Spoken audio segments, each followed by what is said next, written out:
Bienvenue sur Good Visa, le podcast Voyage. Vous êtes sur le hors-série Good Books, l'escale littéraire. Avec ces épisodes, je vais vous proposer d'explorer encore plus les pays et destinations abordés dans le podcast à travers les livres. Je vais vous parler plus en détail des ouvrages de mes invités, de mes coups de cœur littéraires du moment, et je vais vous lire des extraits qui m'ont marqué. Bonne écoute, ou plutôt, bonne lecture.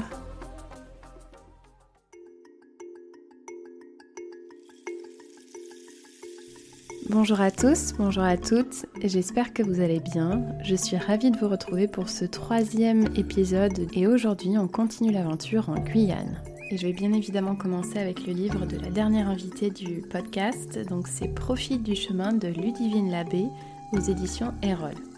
Pour rappel, Ludivine a passé 2 ans en Guyane et dans l'épisode de podcast, elle nous expliquait que ce roman est à 80% tiré de son histoire personnelle. L'histoire, c'est celle de Lou, professeur de français qui est forcé en quelque sorte à s'exiler en Guyane. Quand on voit le titre « Profite du chemin », peut-être que vous aussi ça vous a fait penser à la citation « Dans un voyage, ce n'est pas la destination qui compte, mais surtout le chemin parcouru et les détours surtout ». C'est une citation de Philippe Paulet-Villard, un réalisateur et écrivain français. Et je ne dis pas ça seulement parce que je l'ai reçu sur le podcast, mais vraiment Ludivine mériterait à être encore plus connue parce qu'elle a vraiment une plume délicate, fluide et extrêmement humble. J'ai tout de suite été embarquée dans cette lecture de par la richesse des descriptions, que ce soit pour les paysages, les environnements, la faune, la flore, les goûts, les odeurs. On se croit vraiment en Guyane.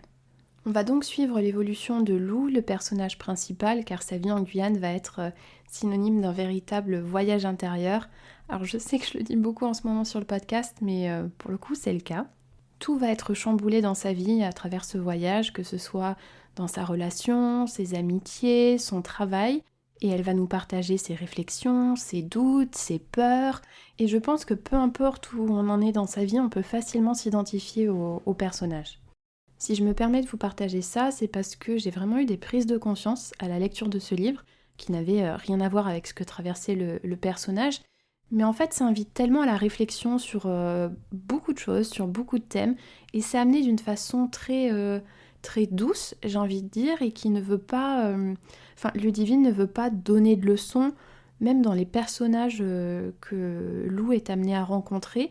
Il n'y a jamais une personne qui va lui dire « tu devrais faire ci, tu devrais faire ça ». C'est vraiment propre à chacun de choisir quelle conclusion tirer et de se poser ses propres questions. Peut-être que vous connaissez l'écrivaine Maud Ankawa. J'ai beaucoup aimé bien évidemment ses livres avec surtout Kilomètre Zéro. On pourrait penser que c'est un petit peu dans ce style, mais c'est quand même très différent. Et je pense que vous ayez aimé ou pas Kilomètre Zéro, vous devriez vraiment essayer ce livre de Ludivine. Et n'hésitez pas à me faire vos retours parce que si jamais vous êtes tenté par un des livres mentionnés dans Good Books, ça me fait vraiment super plaisir quand je vois que vous êtes laissé tenter par une lecture, que ce soit des invités du podcast ou des recommandations que j'ai pu faire.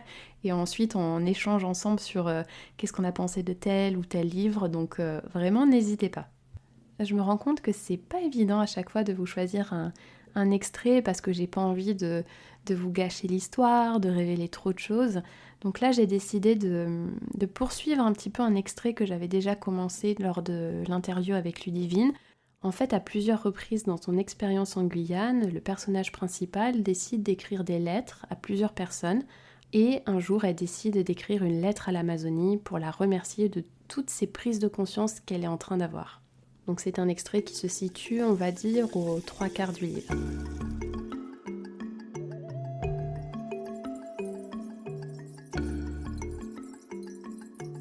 Je ne savais pas que la forêt avait une âme. À vrai dire, je n'étais pas certaine d'en avoir une non plus. Je n'avais pas idée que dans les profondeurs du fleuve battait un cœur. Comment aurais-je pu m'en douter, moi qui n'écoutais plus le mien depuis si longtemps ? Quant à la terre, elle a un souffle, n'est-ce pas ? Il est discret, mais les particules de poussière ocre qui se soulèvent trahissent sa présence. Pourquoi personne ne m'a-t-il prévenu qu'en Amazonie, je découvrirais ce qu'est la vie dans son plus simple appareil ? Comment réapprendre à vivre ensuite, dans un monde occidental qui n'a pas la moindre idée de cette anatomie puissante, vibrante, dont nous pourrions nous inspirer plutôt que d'y voir une source de profit. J'ai toujours inconsciemment pensé que la nature devait m'être utile et agréable, disponible quand l'envie me prenait d'aller skier ou de profiter de la plage. Mais elle est tellement plus que ça. Elle est enseignement, elle est libre et sauvage, mort et renaissance, ombre et lumière. Elle est comme nous, et ce que nous lui faisons subir, nous en sommes les principales victimes. Nous pourrions être tentés de vouloir sauver la planète, mais la Terre nous survivra, elle se régénérera, même si pour cela, il lui faut 100 ans, 1000 ans, 10 000 ans. Elle a cette patience que nous ne sommes pas habitués à cultiver. Mais nous, survivrons-nous à notre peur désespérée de la faim, à notre ego qui pourrait, si nous sommes incapables de le rassurer, préférer mettre sous cloche notre humanité pour vivre toujours un peu plus longtemps? En nous coupant de nos émotions, de notre sensibilité, de notre nature profonde, nous préservons-nous de la mort? Et quel serait alors l'intérêt de vivre dans un monde aseptisé, sans saveur, sans liberté aucune, sans compassion ni empathie, sans cette relation à notre corps dont nous sommes les souverains? Dans ma routine parisienne, occidentale, j'avais tout. Je pouvais consommer, mais je n'avais plus envie de rien. Je pouvais voter, mais je ne croyais plus en personne. Je connaissais par cœur le théorème de Pythagore, mais je n'étais pas foutue d'accrocher les cordages d'un hamac et de profiter du moment présent en prenant conscience de ce que je suis. Je désespérais de vivre, mais j'attendais qu'on m'en donne l'autorisation. Je crevais à petit feu de ne plus reconnaître ma nature, dans un environnement urbain qui l'avait réduite au silence. L'Amazonie et ses habitants ont tout changé. Ils m'ont rendue plus courageuse, plus humble, plus vivante, plus connectée à moi-même et aux autres, plus libre. Je ne serai plus jamais la même. Quand j'ai demandé à Ludivine son coup de cœur du moment, elle m'a dit qu'il fallait absolument que je vous parle de Colin Niel. Pour elle, c'est le meilleur et le maître pour la Guyane parce qu'il écrit dessus d'une manière somptueuse. Apparemment, il maîtrise très bien la faune, la flore et la culture puisque lui aussi a vécu un petit moment en Guyane. Et selon elle, c'est vraiment un puits de science et c'est très très beau. Donc Ludivine vous recommande Darwin de Colin Niel aux éditions Le Livre Poche. Ce livre a d'ailleurs reçu le Grand Prix de littérature policière 2023. C'est l'histoire d'un petit garçon de 10 ans qui est tiraillé entre l'amour qu'il a pour sa mère, pour qui il serait prêt à tout, et cette fascination pour cette jungle amazonienne. Et ce petit garçon, il va voir défiler beaucoup de beaux-pères. Et un jour, il y a un signalement auprès de la protection de l'enfance. Et c'est là que les choses commencent à se compliquer. Donc personnellement, je le rajoute à ma liste parce qu'il a l'air d'avoir une plume très particulière, cet auteur aussi. Et pour finir, j'aimerais vous parler d'un coup de cœur. Il s'agit du livre d'Elliot Schoenfeld qui s'appelle Amazonie, sur les traces d'un aventurier disparu aux éditions Payot. Et petite annonce en exclusivité, je vais bientôt recevoir Elliot sur le podcast. Elliot, c'est le plus jeune membre de la Société des explorateurs français.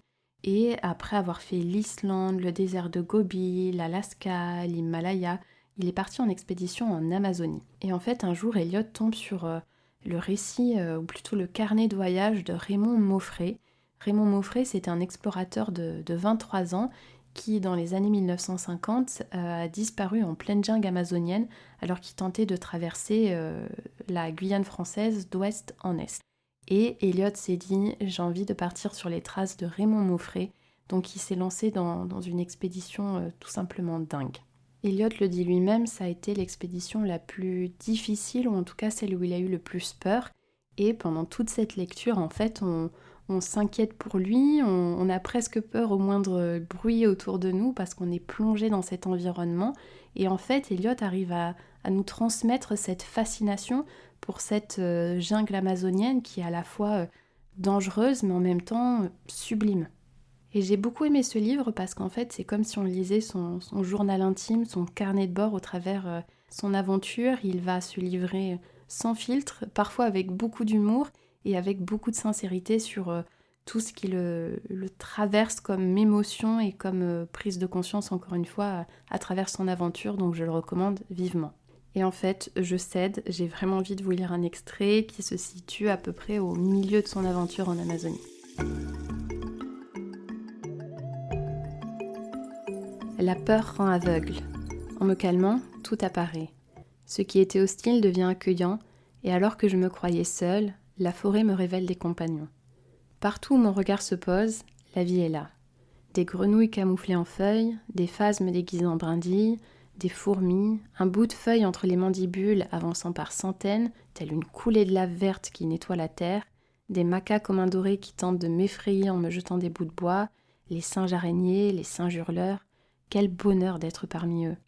Le soir, j'atteins la crique et j'attache mon hamac tout proche, dans une petite clairière entourée de palmiers. Le feu est vite allumé et je me baigne dans l'eau froide, me débarrassant de la crasse de la journée, soulageant mes blessures. Allongé de tout mon long, l'azur apparaît au gré du vent qui fait frissonner la canopée. Comme toujours, le bol de riz est avalé trop rapidement. J'aurais dû faire comme Maufré et partir avec un fusil, ou mieux, j'aurais dû apprendre à me construire un arc et à m'en servir. Peu importe, ça ira, je tiendrai. Le dernier grain de riz est raclé au fond de la gamelle et me voilà au chaud dans mon hamac, à l'abri des chauves-souris qui frôlent la moustiquaire en rafale. Bientôt, les lucioles allument la jungle. De petites lumières vertes éclosent ici puis disparaissent avant de réapparaître là. Le ciel d'arbre qui m'abrite depuis des semaines me cache les étoiles, alors les lucioles prennent leur place. Avec ces scintillements dorés qui dansent dans le noir, je ne me languis plus autant de l'horizon céleste. J'apprends à me passer de l'infiniment grand grâce au spectacle que m'offre l'infiniment petit. Comme je suis heureux d'être ici. La jungle est magique, j'avais failli l'oublier. Je pense que vous avez à nouveau de quoi faire en termes de lecture pour prolonger le voyage en Guyane. Et vraiment, je me répète, n'hésitez pas à me faire vos retours, que ce soit pour des lectures ou tout simplement pour les épisodes du podcast Good Visa. Encore merci à vous, merci pour votre écoute et à bientôt.